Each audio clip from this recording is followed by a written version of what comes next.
हरे कृष्ण। ओम अज्ञानतिमिरान्धस्य ज्ञानाञ्जनशलाकया चक्षुरुन्मीलितं येन तस्मै श्री गुरुवे नमः। हरे कृष्ण। आज हम लोग बात करेंगे ग्लोरीज ऑफ हनुमान, यानी कि हनुमान की महिमाएं। हनुमान की महिमा तो इतनी है कि हम उसका क्या वर्णन कर सकेंगे, लेकिन मैं कोशिश कर रही हूँ। आप प्लीज़ मुझे आशीर्वाद दीजिए कि मैं इसी तरह भगवान और वैष्णव और गुरुजनों का उनकी सेवा करती रहूं। जय हनुमान ज्ञान गुण सागर, जय कपीसति लोक उजागर, राम दूत अतुलित बलदामा, अंजनी पुत्र पवन सुत नामा। हनुमान की महिमाएं। एक बार चैतन्य महाप्रभु हनुमान की महिमा बता रहे थे, तब उन्होंने मुरारी गुप्त से कहा कि आप राम का नाम क्यों ले रहे हो, आपको कृष्ण का नाम लेना चाहिए, कृष्ण के नाम का जप करना चाहिए, क्योंकि कृष्ण सर्व आकर्षक हैं और कृष्ण वो supreme personality of God head है। तो इसलिए क्योंकि वो पूरे पूर्ण पुरुषोत्तम भगवान हैं, आपको कृष्ण का नाम लेना चाहिए। जिस तरह से आप उनकी भक्ति करोगे वैसे ही वो रेसिप्रोकेट करते हैं। तो जब मुरारी गुप्त ने ये सुना तो उन्होंने कहा, जी चैतन्य महाप्रभु जी, मैं वैसा ही करूंगा। और उन्होंने 2-3 दिन बहुत कोशिश की, लेकिन वो कृष्ण का नाम नहीं ले सके। वो बहुत दुखी हो गए। फिर वो चैतन्य महाप्रभु के पास गए और बहुत रोने लगे, बहुत दीन हो गए, बहुत रोने लगे और कहने लगे कि माय लाइफ, यानी कि मैं जो करना चाहता हूँ is to please you, is my life and soul. यानी कि मेरा काम यही है कि आप जैसा कहे वैसा मैं करूं, लेकिन मैं कर नहीं पा रहा हूं, इसलिए आप कृपया मुझे आज्ञा दें तो मैं अपने जीवन को समाप्त कर दूं, आत्महत्या कर दूं। तब चैतन्य महाप्रभु बहुत प्रसन्न हो गए और उन्होंने कहा कि मुरारी गुप्ता, मैं जानता हूं कि तुम राम के नाम को नहीं छोड़ सकते। मैं तुम्हारी राम की भक्ति और तुम्हारे राम के प्रति जो निष्ठा है वो देख के बहुत प्रसन्न हुआ हूँ, और मैं जानता हूँ कि तुम राम का नाम नहीं छोड़ सकते क्योंकि तुम हनुमान हो। हनुमान कभी भी राम को नहीं छोड़ सकते। तो हम जानते हैं कि चैतन्य चरितामृत में कृष्णदास कविराज गोस्वामी ने लिखा है कि जितनी भी नवद्वीप की लीलाएं हैं महाप्रभु की, वो उन्होंने मुरारी गुप्त की जो डायरी है उसमें से लिखी हैं, और जो महाप्रभु की पूरी की लीलाएं हैं वो सब उन्होंने स्वरूप दामोदर गोस्वामी महाराज के डायरी में से, उनके नोट्स में से लिखी हैं। तो हम ये कह सकते हैं कि चैतन्य महाप्रभु की कितनी सारी लीलाएं हमें इसीलिए पता है क्योंकि हनुमान ने उसे अपनी डायरीज में लिखा है और उस पर से कृष्ण दास कविराज गोस्वामी ने उन्हें लिखा है। तो हनुमान बजरंग बली की जय। एक और कथा मुझे याद आ रही है जिसमें एक राम भक्त था और वो अयोध्या में रहता था, और वहां पे जब रामनवमी आई तब वो हनुमान चालीसा गा रहा था। तो राम को लगा, राम भूमि जन्मभूमि मेरी, रामनवमी जिस दिन मैं जन्म हुआ हूँ वो दिन मेरा, ये राम भक्त है और ये क्या कर रहा है, आज के दिन हनुमान चालीसा गा रहा है।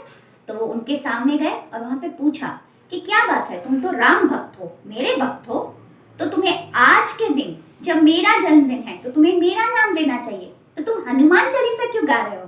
तब उस भक्त ने कहा कि क्या करूं, मैं आपसे ज्यादा हनुमान को मानता हूं। तब राम को लगा, अच्छा। तो उन्होंने कहा, अगर मैं एक साइड हो जाता हूं और हनुमान दूसरी साइड, तो फिर तुम किसका साइड लोगे। तब उन्होंने कहा, मैं 2 सेकंड में नहीं सोचूंगा और हनुमान के साइड चला जाऊंगा। तब राम को बड़ा आश्चर्य हुआ। उन्होंने कहा, क्यों। तब उस भक्त ने बहुत अच्छे से समझाया। उन्होंने कहा कि आप कमल जैसे हैं और आपकी जो लीलाएं हैं वो उस कमल में जो मधु है, जो नेक्टर है, उसके समान है, और वो मधु अगर कोई निकाल सकता है, उस नेक्टर को अगर कोई निकाल सकता है तो वो है हनुमान, क्योंकि हनुमान ही वो मधुमक्खी हैं, वो बम्बल बी हैं जो उस नेक्टर को निकाल के, यानी मधु को चूस के और फिर सबको बांटते हैं, और जिसे नहीं चाहिए उसे डंक मारते हैं।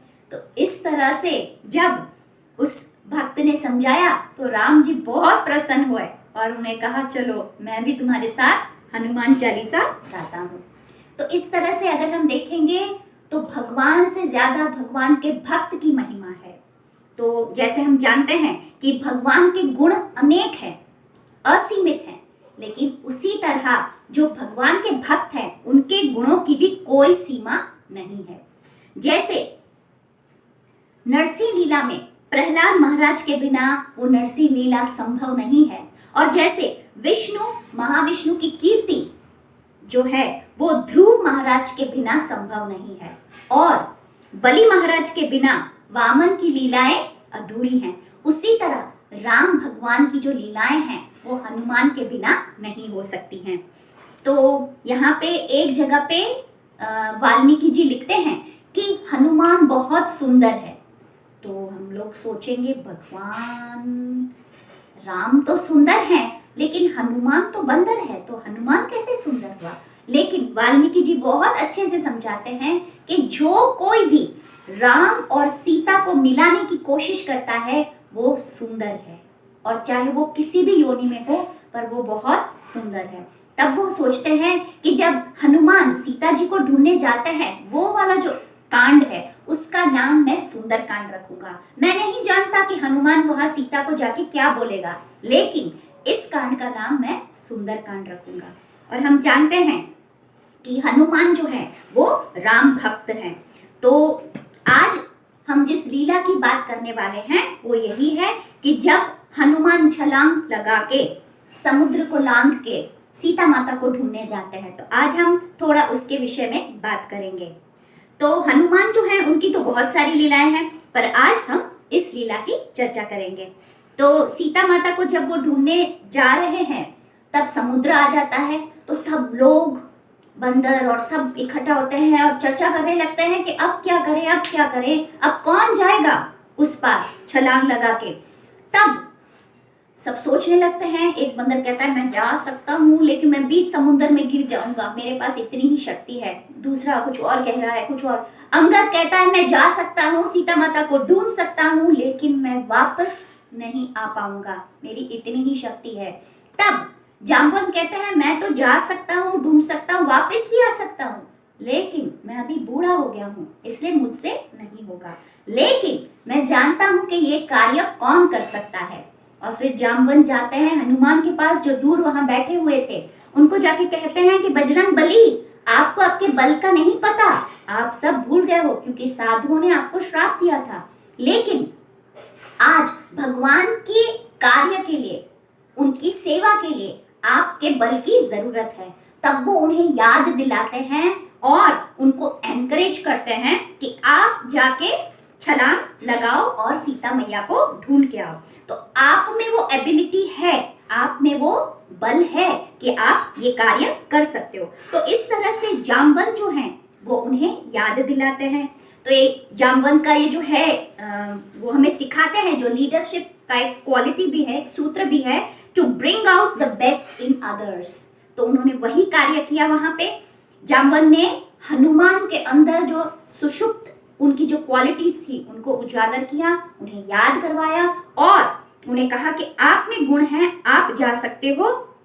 इस तरह से उन्होंने हमें एक और बात सिखाई कि हमें भी उनकी तरह, हम जानते हैं कि रामायण में हम कहीं भी देखेंगे तो बजरंगबली हनुमान की ही बखान और उनका ही क्या कि पूरा रामायण उनके ऊपर ही, जैसे राम की लीलाएं हनुमान। लेकिन अगर जाम्बवंत हनुमान को याद नहीं कराते तो हमें ये भी सोचना है कि जाम्बवंत जो हैं वो यहाँ पे हमें एक और बात सिखाते हैं कि बनो तो कैसे बनो, जैसे नमक, खाने में जो नमक होता है, वैसे तो जाम्बवंत ऐसा एग्जाम्पल दे रहे हैं कि जैसे हम नमक डालते हैं खाने में और उसका स्वाद बढ़ जाता है, लेकिन हमें नमक दिखाई नहीं देता, वैसा ही जाम्बवंत ने कार्य किया है और उन्होंने प्रेरणा दी है हनुमान को कि वो ये कार्य करे। तो इस तरह से, और हनुमान हमें यहाँ पे एक और बात सिखाते हैं, उन्होंने भी सुना जो जाम्बवंत कह रहे हैं। तो जब भी गुरु कुछ कह रहे हैं तब हम बहुत अटेंटिवली उनको सुनना है। हनुमान ने ऐसा नहीं कहा कि नहीं नहीं मैं तो पवन पुत्र हूँ और मैंने तो बचपन में सूर्य को निगल लिया था, मुझे तो पता है, तो मुझे क्यों समझा रहे हो। नहीं, उन्होंने शांति से सब सुना। तो यहाँ पे एक शिष्य को कैसे अपने गुरु के पास बैठ के विनम्रता से उनकी बात सुननी चाहिए, इसका हमें ज्ञान दे रहे हैं हनुमान। तो इस तरह से अगर हम भी हनुमान की तरह भक्त बनना चाहते हैं और इस संसार सागर को कूदना चाहते हैं, तो सबसे पहले हमें जामवन के जैसा एक गुरु ढूंढना है। और जामवन के जैसे सिर्फ गुरु ढूंढना नहीं है, नम्रता से बैठ के उनकी वाणी को सुनना है। तो इस तरह से हमें यहाँ ये बातें दो सिखा रहे हैं। अब हनुमान जब कूदते हैं, ठीक है, तो वो हवा में थे, तब वो सोचते हैं कि अगर मैं बीच में थक गया तो बोले कोई बात नहीं, मैं पवन का पुत्र हूँ, पवन देव मुझे मदद करेंगे, मेरे पिता जरूर। फिर वो सोचने लगते हैं, अरे जिसके पीछे जामवन जैसा गुरु है और मेरे मुंह पे, मेरी जिह्वा पे राम का नाम है, तो मुझे और किसी की जरूरत थोड़ी है। मैं तो और बलशाली, भगवान के नाम से और बलशाली बन जाऊंगा और भगवान का नाम लेने से ही मेरा ये जो कार्य है वो पूर्ण हो जाएगा। तो इस तरह से जब वो जा रहे हैं, जब सच्चे भक्त जो होते हैं वो सिर्फ भगवान और भगवान के नाम का शरण लेते हैं, और हनुमान भी वैसा ही करते हैं, और हनुमान में और शक्ति आ जाती है और वो और तेजी से उड़ने लगते हैं। तो जब भी हम भक्ति मार्ग में इस तरह से अपना जो सफर है वो शुरू करेंगे, तो भक्ति मार्ग में बहुत सारी अड़चने आएंगी, बहुत सारे स्पीड ब्रेकर्स आएंगे। जैसे हनुमान, उन्होंने जब कूदे और जब जा रहे थे, तो उनको भी समुद्र में 3 बहुत बड़ी अड़चने, 3 बहुत बड़े स्पीड ब्रेकर्स आए जो उन्हें फेस करने थे। तो सबसे पहले जो अड़चन आई उनके लिए वो था मैनाक पर्वत। अब ये पर्वत जो है वो उन्हें कहता है, हनुमान रुको, मैं तुम्हारा पूर्वज हूँ, आओ मैं तुम्हें गले लगाना चाहता हूँ, मेरी इतनी अच्छी अच्छी गुफाएं हैं, वहां पे तुम आराम करो, जल पियो, मीठा फल खाओ और आराम करके फिर तुम जाना जहां पे जा रहे हो। तो हनुमान जी हाथ जोड़ते हैं और कहते हैं, मुझे अभी कुछ भी नहीं, मुझे सिर्फ मेरा लक्ष्य दिखाई दे रहा है, मैं आराम नहीं कर सकता। तो इस तरह से यहाँ पे हनुमान हमें सिखाते हैं कि जब भी हम भक्ति मार्ग में आगे बढ़ेंगे तो हमें बहुत सारी लग्जरीज आएंगी, बहुत सारे ऐसे भक्त होंगे जो हमें सेवा देना चाहते हैं, जो हमें कुछ देना चाहेंगे, लेकिन अगर हम वो ले लेते हैं तो हो सकता है हमारे भक्ति में थोड़ा हम लोगों को भक्ति के लिए अच्छा नहीं है, या फिर अगर हम नहीं लेते तो भक्तों को भी बुरा लग सकता है। तो फिर क्या करा, तो हनुमान ने एक बहुत अच्छा काम किया। उन्होंने क्या किया, उन्होंने मैनाक को छुआ और फिर कहा, अब आप प्रसन्न होंगे, अब मुझे आगे जाने दीजिए, और ऐसे करके वो आगे बढ़े। तो हमें भी किसी को बुरा ना लगे और हमारी भक्ति में अड़चन ना हो, वैसा करके हमें आगे बढ़ना है। दूसरा स्पीड ब्रेकर, दूसरा जो अड़चन थी वो थी सिंहिका।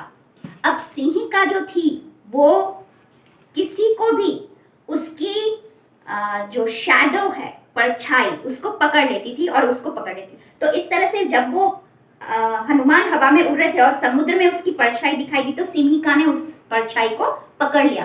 तो हनुमान सोचने के ये क्या हो रहा है, फिर उन्होंने देखा सिंहिका है, और सिंहिका जो है वो एनवी यानी कि द्वेष का प्रतीक है।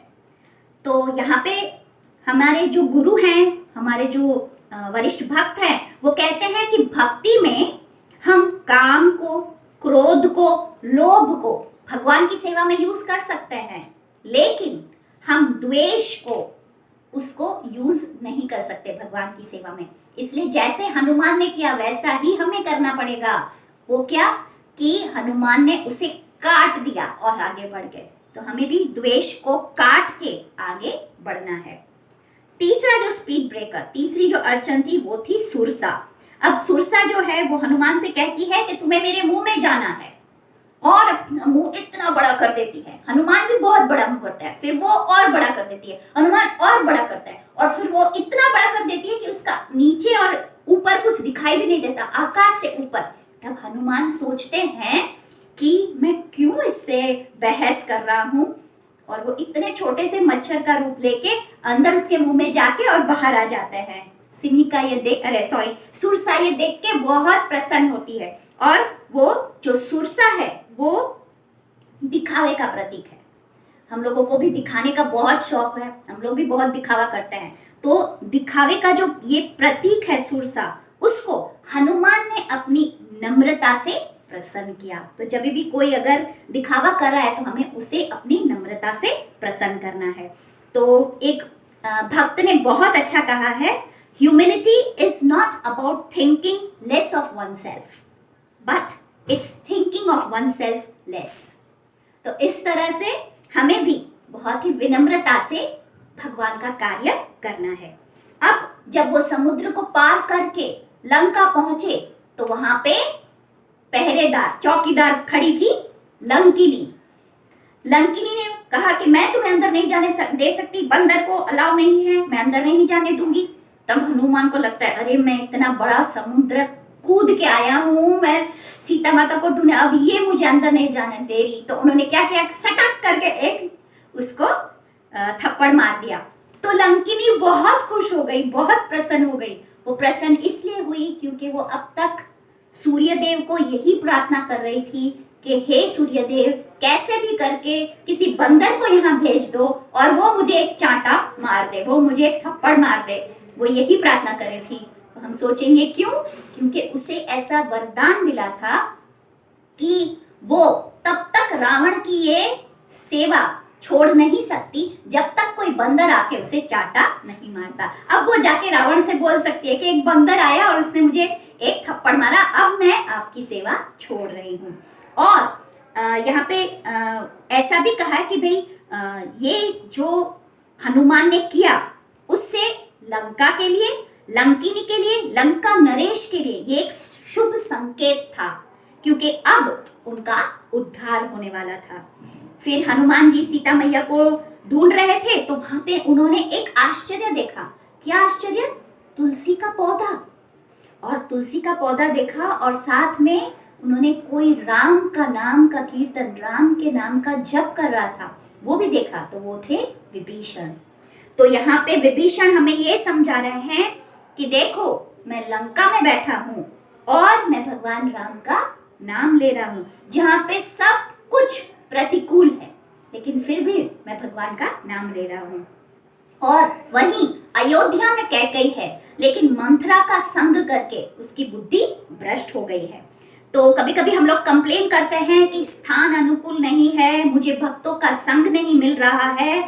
तो विभीषण हमें सिखाते हैं कि हम कहीं पर भी भगवान का नाम ले सकते हैं और हमारे लक्ष्य को पा सकते हैं।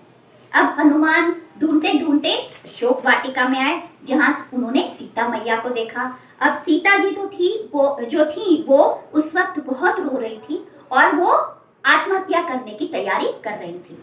अब हनुमान ने सोचा कि मैं अगर उसके सामने पहुंच गया तो हो सकता है वो डर जाए और मुझ पे विश्वास ना करें।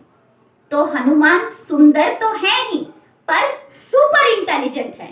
तो उन्होंने क्या किया, वो पेड़ पे चढ़ गए और उन्होंने वहां पे रामायण गाना शुरू किया।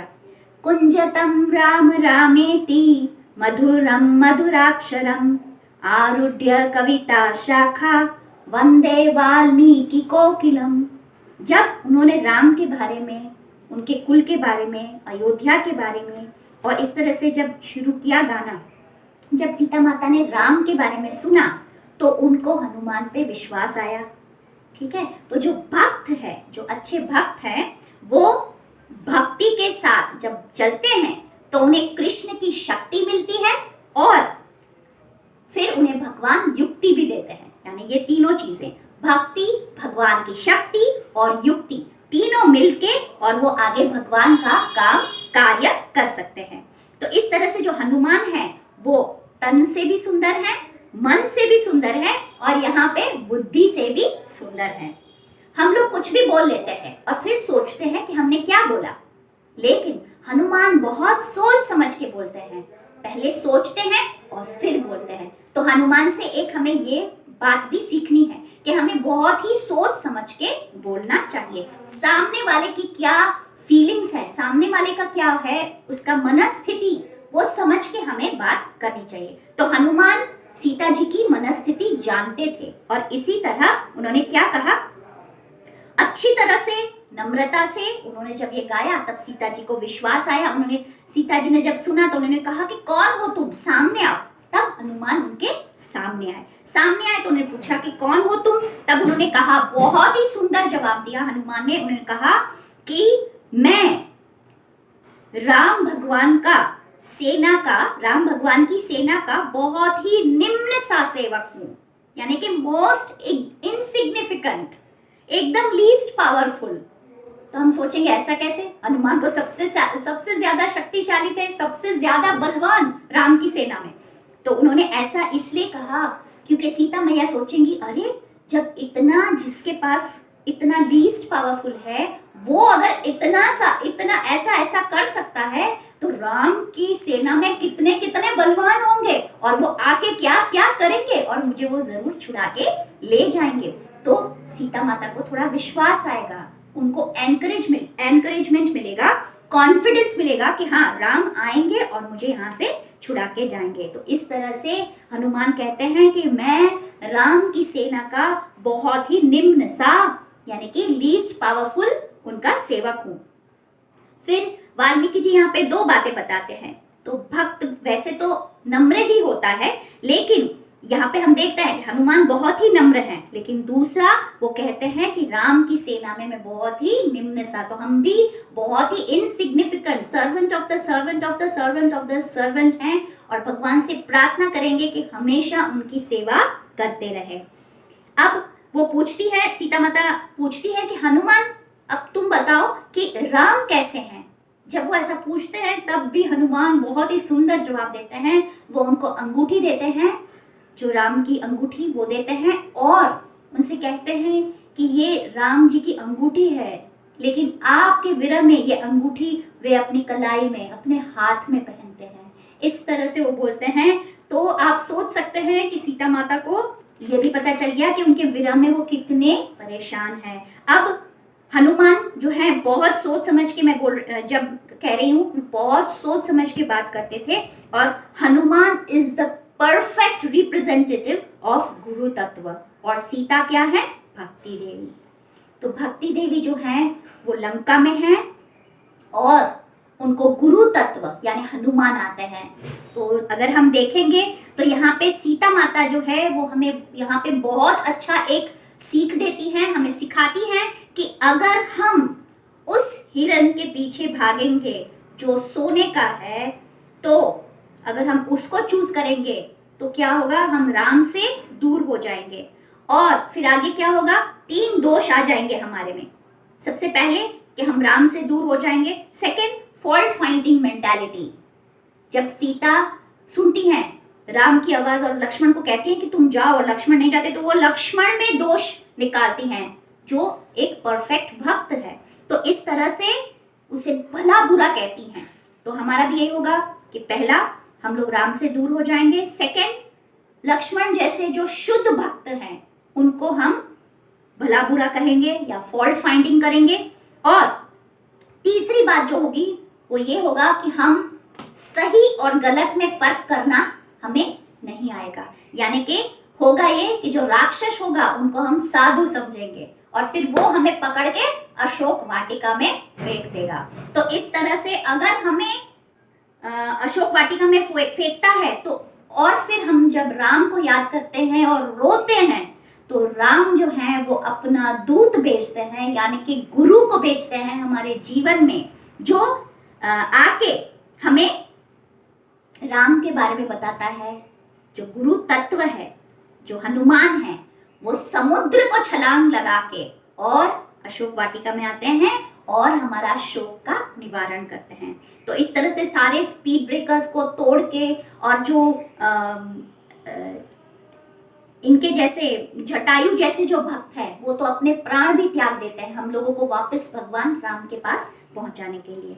तो इस तरह से हम गुरु को नहीं पहचान सकते, लेकिन हम लोग को गुरु क्या देते हैं? हरि कथा। तो हरि कथा देते हैं, और जब उसको सुनते हैं अच्छे से, तब हम भगवान के पास जाते हैं। ठीक है, वो हमें अंगूठी देते हैं, हरि नाम की अंगूठी, और फिर हरि नाम से हम वहां पहुंचते हैं। नारद पुराण में श्री व्यासदेव कहते हैं, तत्वम गुरु समम नास्ति। गुरु जैसा कोई भी नहीं। गुरु हमें सही दिशा दिखाते हैं, गुरु हमें भगवान के पास ले जाते हैं। तो हनुमान जी जो हैं वो इस तरह से लंका में ना सिर्फ सीता माता को ढूंढते हैं, पर जब वापस हम रावण से मिलते हैं, रावण उनकी पूंछ में आग लगा देता है। अब हम सोचेंगे ओ माँ, पूंछ में आग लगा दी तो, लेकिन रावण जब पूंछ में आग लगाता है तब हनुमान यही सोच रहे हैं कि अब मैं इस जो आग लगी मेरी पूंछ है उससे मैं राम की सेवा कैसे करूं। तो इस तरह से वो क्या करते हैं, तब भी यही सोच रहे हैं कि मैं कैसे राम की सेवा करूं। अब रावण जो है नहीं, तो हनुमान जो हैं जब वो वापस आते हैं सीता को ढूंढ के, तो वो सबसे पहले क्या कहते हैं, फाउंड सीता आई, ढूंढा सीता को मैंने, ऐसा बोलते हैं। मैंने सीता को ढूंढा ऐसा नहीं बोलते। यहाँ पे भी सोचने वाली बात है कि वो ऐसा बोलते हैं ढूंढा, तो क्या राम जब सुनेंगे ढूंढा तो उनको लगता है हाँ ढूंढा सीता को। फिर अगर उन्हें किसने ढूंढा या ऐसे पूछते हैं तो मैंने, तो आई उन्होंने लास्ट में रखा। हम लोग तो कहीं पे भी जाते हैं आई मैं करते हैं, लेकिन यहाँ पे हनुमान हमें एक और बात सिखाते हैं कि कभी भी अगर हम भक्ति में आगे बढ़ना चाहते हैं तो नम्रता को नहीं छोड़ना है। ठीक है, तब राम जी बहुत खुश होते हैं उनसे और हनुमान से कहते हैं कि तुम मांगो, तुम्हें क्या चाहिए। तो हनुमान जी बहुत ही विनम्रता से कहते हैं कि मुझे कुछ भी नहीं चाहिए और आप बस जन्म जन्म तक मुझे अपना सेवक बनाओ, अपना दास बनाओ, मैं हर जन्म में आपका कार्य, आपकी सेवा करता रहूं और मुझे चिरंजीवी बनाओ, तो जहां पे भी राम कथा होगी वहां पे मैं जाऊंगा और आपके नाम का, रूप का, रंग, आपके गुण का, आपकी लीलाओं का वर्णन सुनूंगा। तो इस तरह से वो मांगते हैं। तो नासे रोग हरे सब पीरा, जपत निरंतर हनुमंत बीरा। तो आजकल जो हमारी स्थिति है उसमें हम लोग हनुमान जी से सिर्फ प्रार्थना कर सकते हैं कि प्लीज आप नासे रोग, सारे रोग और पीड़ा को इस पूरे दुनिया से हर लीजिए और सबको संजीवनी दीजिए। राम भक्त हनुमान की जय। हरे Krishna. Thanks for watching this video and please do subscribe to our channel and press the bell icon for getting new updates. Thank you.